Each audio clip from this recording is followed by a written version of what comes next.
تو اس کی محبت کا لازمی تقاضا یہ ہے کہ وہ حضور صلی اللہ علیہ وسلم کی آل اولاد، آپ کے اہل بیت، آپ کے اہل خانہ، آپ کے دوستوں اور رفقا سے بھی محبت کرتا ہے۔ یہ نہیں ہو سکتا کہ آدمی کسی انسان سے محبت کرے اور اس کی آل اولاد سے محبت نہ کرے، اس کے خاندان اور رشتہ داروں کا احترام نہ کرے۔ ہاں، اس وقت ایسا ہو سکتا ہے کہ جب اس آدمی کا خاندان، اس آدمی کی اولاد، اس کے رشتہ دار اچھے لوگ نہ ہوں، تو ذی عقل آدمی ایسے آدمیوں سے تعلق اور محبت نہیں رکھتا۔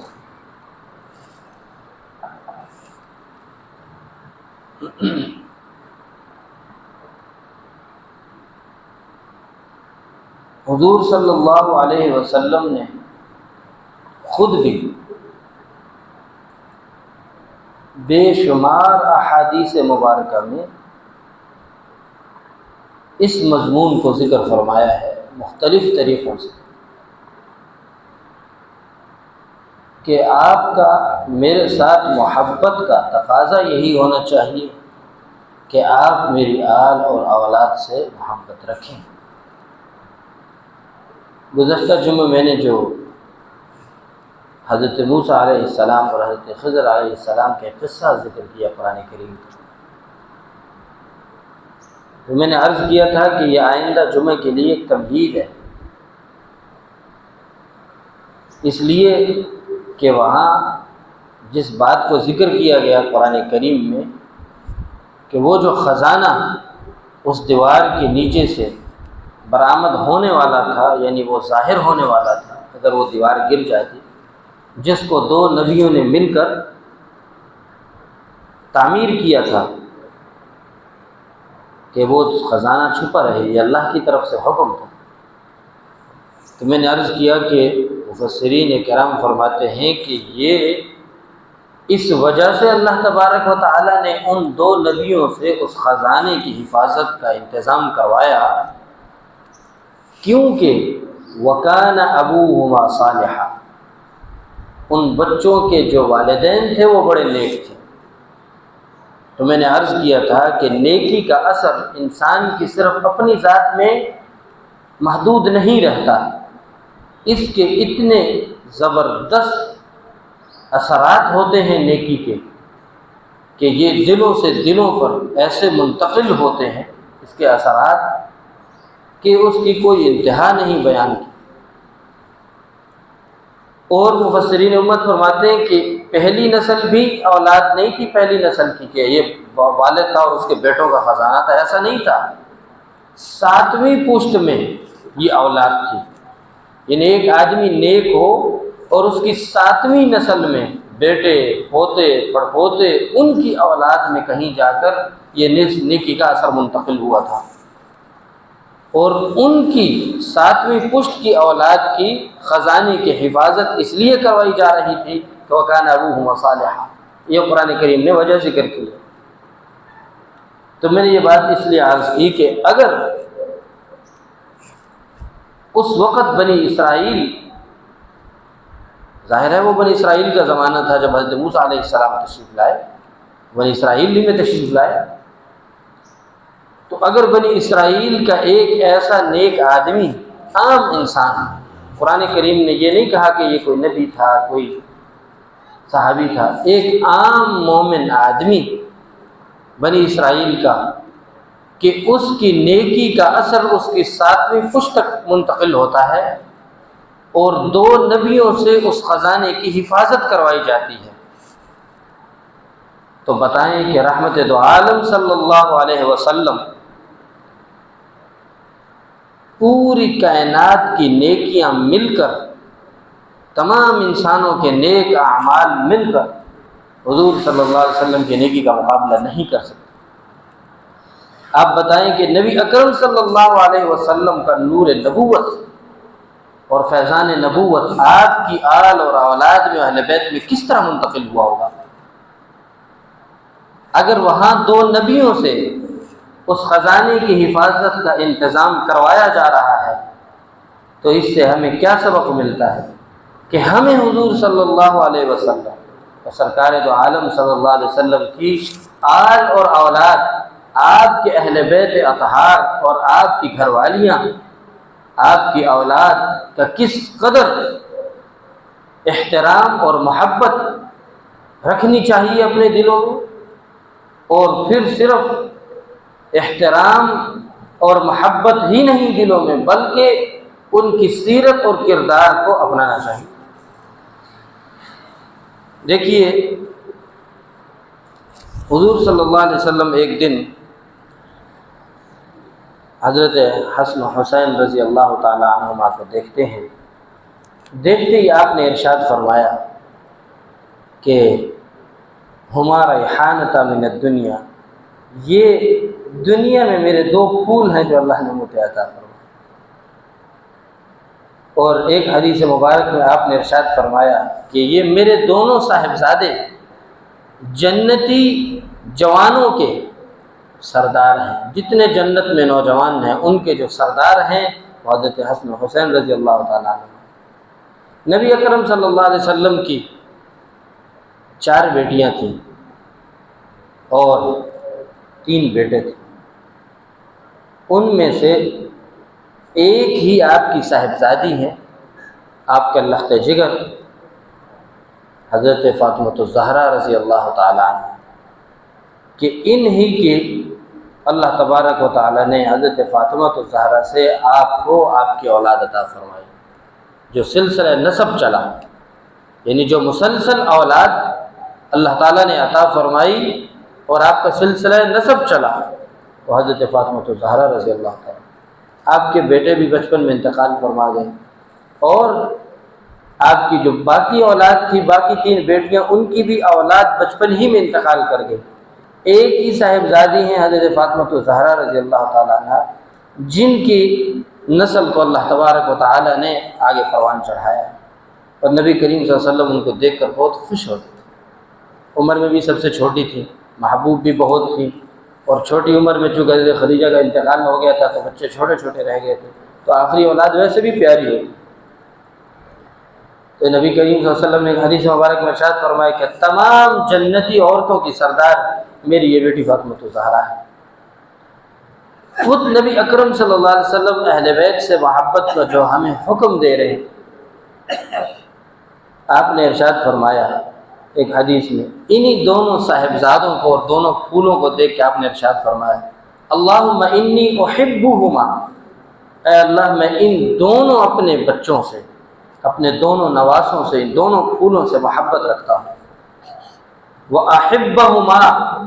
اے اللہ آپ بھی ان دونوں سے محبت فرمائیں۔ وَأَحِبَّ مَن يُحِبُّهُمَا، اے اللہ آپ ان سے بھی محبت رکھیں جو میرے ان دونوں صاحبزادوں اور ان میرے پھولوں سے محبت رکھتا ہے، اپنے دل میں ان کا احترام، ان کی عظمت رکھتا ہے، تو آپ ان سے بھی محبت فرمائیں۔ یعنی ہمارے ایمان کا تقاضا ہے اہل بیت سے محبت۔ اس وقت تک ہمارا ایمان کامل نہیں ہو سکتا کہ جب تک ہم صحابہ کرام کو بھی اور اہل بیت کو بھی اپنا معیار ایمان نہ بنائیں اور ان سے اپنے دل و جان سے محبت نہ رکھیں، اس وقت تک ہمارا ایمان مکمل نہیں ہو سکتا۔ اس لیے کہ نبی اکرم صلی اللہ علیہ وسلم کی یہ دعا ہے کہ اللہ میں بھی محبت رکھتا ہوں، آپ بھی ان سے محبت فرمائیں، اور ہر اس شخص سے آپ بھی محبت فرمائیں جو ان سے محبت رکھتا ہے۔ سبحان اللہ، کیا عظیم دعا ہے آپ نے اپنی امت کے لیے بھی فرمائی۔ دوسری روایت میں نبی کریم صلی اللہ علیہ وسلم نے ارشاد فرمایا ہے، آپ نے ارشاد فرمایا کہ ان دونوں صاحبزادوں کو دیکھ کے فرمایا تھا کہ جس سے تم خوش ہو اس سے میں بھی خوش ہوں، جن سے تمہاری صلح ہے، محبت ہے، ان سے میری بھی محبت ہے، جس سے تمہارا جھگڑا ہے اس سے میرا بھی جھگڑا ہے۔ انا سالم سالمتم وحارب حاربتم، تم جس سے دشمنی رکھو گے، جس سے جھگڑا رکھو گے، اختلاف کرو گے، اس سے میرا بھی اختلاف اور جھگڑا ہو۔ یہ اتھارٹی دی ہے نبی کریم صلی اللہ علیہ وسلم نے ان صاحبزادوں کو۔ قرآن کریم میں اللہ تبارک و تعالیٰ نے ایک اصول ذکر فرمایا بہت زبردست۔ کوئی بھی آدمی کہہ سکتا ہے کہ مجھے فلاں سے محبت ہے، فلاں سے محبت ہے، فلاں سے۔ دنیا میں دعوے کرنے والے تو بہت لوگ ہیں کہ مجھے فلاں سے محبت ہے، فلاں سے محبت ہے۔ اللہ تبارک و تعالیٰ نے قرآن کریم میں محبت کو پہچاننے کا ایک زبردست معیار ذکر فرمایا۔ سچی محبت کس آدمی میں ہوتی ہے اس کی نشانی ذکر فرمائی، اس کی علامتیں ذکر فرمائی۔ اب کوئی بھی اٹھ کے کہہ سکتا ہے مجھے صحابہ کرام سے بھی محبت ہے، اوپر سے کہہ سکتا ہے مجھے اہل بیت سے محبت ہے، مجھے حضور کی گھر والیوں سے محبت ہے، حضور کی اولاد سے محبت ہے، کوئی بھی کہہ سکتا ہے۔ یہ تو ہر کوئی دعویٰ کر سکتا ہے۔ اپنی وہ محبت میں سچا ہے یا نہیں ہے، یا صرف زبانی دعویٰ ہے اس کا، اس کا پتہ کس سے چلے گا؟ اس کا پتہ اس نشانی سے چلے گا، اس علامت سے چلے گا جو اللہ تعالیٰ نے قرآن کریم میں ذکر فرمائی۔ اللہ تعالیٰ ارشاد فرماتے ہیں قُلْ إِن كُنتُمْ تُحِبُّونَ اللَّهَ، اگر تم چاہتے ہو کہ اللہ تعالیٰ تم سے محبت کرے، تو تمہارا دعویٰ ہو کہ مجھے اللہ سے محبت ہے، اور یہ بھی دعویٰ ہو کہ اللہ کو مجھ سے محبت ہے، تو محبت کی ایک ہی نشانی ہے، محبت کی علامت میں سے جتنی بھی علامت ہے ایک نشانی بڑی یہ ہے فَاتَّبِعُونِي، اگر تم لوگ چاہتے ہو کہ مجھ سے محبت کرو تو تمہیں میرے نبی کی سیرت کو اپنانا ہوگا، میرے نبی کی سیرت پر چلنا ہوگا، میرے نبی کے کردار کو اپنانا ہوگا، میرے نبی کے اخلاق کو اپنانا ہوگا، میرے نبی کی جتنی زندگی ہے، جس جس شعبے میں جس طرح آپ نے عمل کر کے دکھایا ہے، جس طریقے سے، ویسے تم کرو گے تو تمہارا یہ محبت کا دعویٰ سچا ہے، اور اگر ویسا نہیں کرو گے تو محبت کا دعویٰ سچا نہیں۔ عیسائیت دنیا میں آج آپ جائیں عیسائیوں سے پوچھیں، آج ان کا دعویٰ ہے نہیں حضرت عیسیٰ علیہ السلام سے محبت کا ہے یا نہیں ہے؟ مجسمے بنا رکھے ہیں، صلیب لٹکا رکھا ہے، آپ دیکھیے پوری دنیا میں سب سے زیادہ عیسائیت ہے، ان کا دعویٰ ہے، لیکن کیا وہ اپنے اس دعوے میں سچے ہیں؟ نہیں سچے ہیں۔ اس لیے سچے نہیں ہیں، ان کی سچائی اور جھوٹ کا معیار قرآن کریم نے بتایا ہے۔ اللہ تعالیٰ نے ارشاد فرمایا کہ اگر یہ سچے ہوں گے تو یہ اس نبی آخر الزمان کی پیروی کریں گے۔ کیا وہ کر رہے ہیں؟ نہیں کر رہے، لہذا قرآن کریم نے کہا یہ سچے نہیں ہو سکتے۔ تو ہم اگر محبت کا دعویٰ کریں اور پھر ہم ان کی سیرت کو نہ اپنائیں تو اس کا مطلب ہے ہم محبت میں جھوٹ ہیں، ہمارے جھوٹے دعوے ہیں۔ تو معلوم ہوا کہ ایمان کا تقاضا ہے اہل بیت اور صحابہ کرام سے محبت، آپ کے خاندان سے، آپ کی اولاد سے، آپ کے دوستوں سے، آپ کے یاروں سے محبت، یہ ایمان کا تقاضا ہے۔ اور اس محبت کا تقاضا یہ ہے کہ ہم ان کی سیرت کو اور صورت کو اپنائیں، وگرنہ ہم اپنے دعووں میں جھوٹے ہیں۔ اور میں نے عرض کیا کہ یہ محبت کو پرکھنے کا معیار اللہ تعالیٰ نے قرآن کریم میں ذکر فرمایا۔ سبحان اللہ۔ اگر ہم اہل بیت کی محبت کا جو بھی دنیا میں دعویٰ کرتا ہے اس کو چاہیے کہ وہ سیرت جو قرآن کریم نے صحابہ کرام کی، اہل بیت کی، ازواج مطہرات کی، نبی کے یاروں کی، دوستوں کی جو سیرت قرآن کریم نے بتائی ہے، اس سیرت پر جو بھی آج کھڑا ہے، اس سیرت پر عمل کر رہا ہے، انہوں نے جیسے نماز پڑھی وہ نماز پڑھ رہا ہے، جیسے انہوں نے جہاد کیا وہ جہاد کر رہا ہے، جیسے انہوں نے لوگوں کے ساتھ معاملات کیے یہ معاملات کر رہا ہے، جیسے انہوں نے حج کے فریضہ ادا کیا۔ قرآن کریم میں ساری تصویریں موجود ہیں صحابہ کرام اور اہل بیت کی سیرت کی، کوئی اٹھا کے پڑھ لے۔ حج کے ایام آتے ہیں، تمام جگہ آپ سنتے ہیں حج کے خطبے شروع ہوتے ہیں،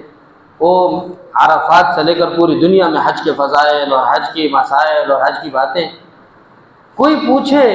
اس عالم سے اور بیان کرنے والے سے کہ میاں یہ جو آپ حج کا قصہ سنا رہے ہیں یہ کب نازل ہوا تھا؟ یہ آیتیں کب نازل ہوئی تھیں؟ کن کے بارے میں نازل ہوئی تھیں؟ کون کون حج کو جا رہے تھے؟ کن کو قرآن کہہ رہا تھا یہ کرنا ہے یہ نہیں کرنا ہے؟ حضور کن کو خطبہ ارشاد فرما رہے تھے؟ بتاؤ ذرا، کہاں ہے ان لوگوں کی سیرت اور قصہ جو تم بیان کرتے؟ بتاؤ وہ کون لوگ تھے، تمہیں پتہ چل جائے گا۔ جب رمضان آتا ہے ہر جگہ دنیا میں رمضان کے فضائل مسائل چل رہے ہیں، پوچھئے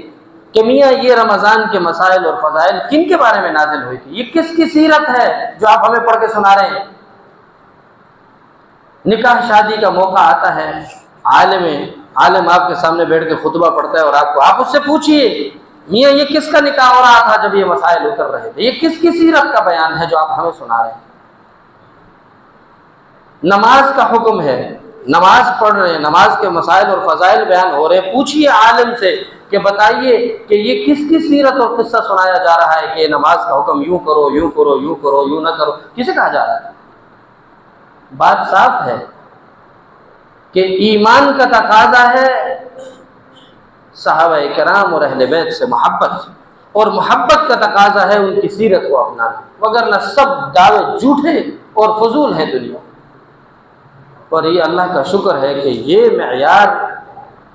اور یہ علامت اور نشانی اللہ تعالیٰ نے ہمیں قرآن کریم میں ایک جگہ نہیں، میں نے تو ایک آیت تلاوت کی، بے شمار جگہوں پر اللہ تعالیٰ نے یہ بات ارشاد کی۔ حضرت نبی کریم صلی اللہ علیہ وسلم نے یہ جو حدیث میں دعا ارشاد فرمائی کہ اللہ میں بھی اہل بیت سے ان دونوں صاحبزادوں سے محبت کرتا ہوں، آپ بھی ان سے محبت فرمائیں، آپ بھی ان سے محبت فرمائیں۔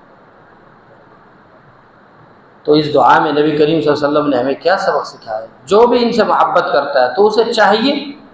کہ وہ ان کی سیرت کو بھی اپنائے۔ حضرت حسین رضی اللہ تعالیٰ عنہ کی سیرت کیا ہے؟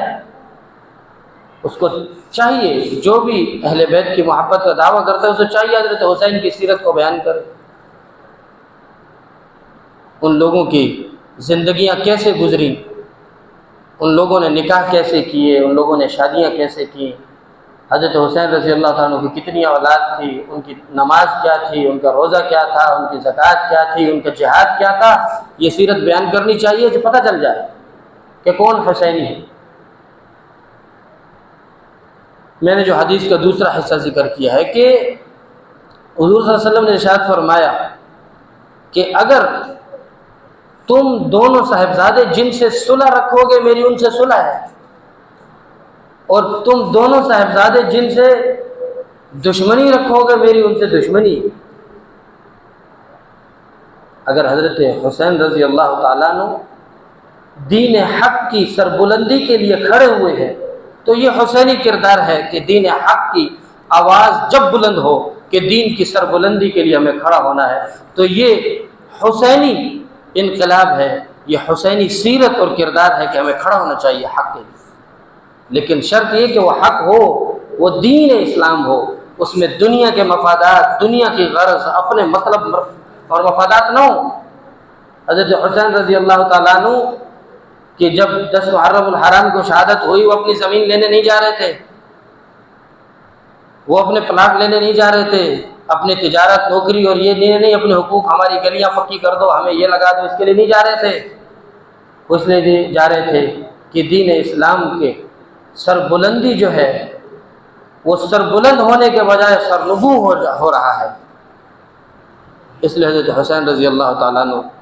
دین اسلام کی سربلندی کے لیے حق کا علم بلند کر کے نکلے، یہ حسینی کردار ہے، یہ سیرت ہے حضرت حسین کی۔ تو دوسری طرف حضرت حسن رضی اللہ تعالیٰ عنہ جو بڑے صاحبزادے ہیں حضرت فاطمہ الزہرا کے، ان کے بارے میں صاف نبی کریم صلی اللہ علیہ وسلم نے ارشاد فرمایا تھا ان ابنی ھذا سید، آپ ممبر پہ بیٹھے تھے، اس کو ساتھ جو جھولی میں بٹھایا اپنی گود میں، فرمایا یہ میرا بیٹا سردار ہے، یہ سردار ہوگا، اس میں سرداری والی صفات ہیں، یہ بڑے ہو کے سردار بنے گا۔ پھر ساتھ ہی ارشاد فرمایا اللہ تعالیٰ نے مجھے یہ وحی فرمائی، اللہ تعالیٰ نے فرمایا کہ مسلمانوں کی 2 بڑی جماعتیں آپس میں ٹکرائیں گی، 2 جماعتوں کا اختلاف ہو جائے گا، اجتہادی اختلافات ہوں گے، دین کے اندر ہوتے رہتے ہیں، پہلی امتوں میں بھی ہوئے،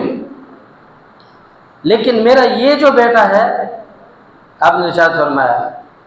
لعل اللہ ان یصلح بین فئتین عظیمتین، میرا یہ صاحبزادہ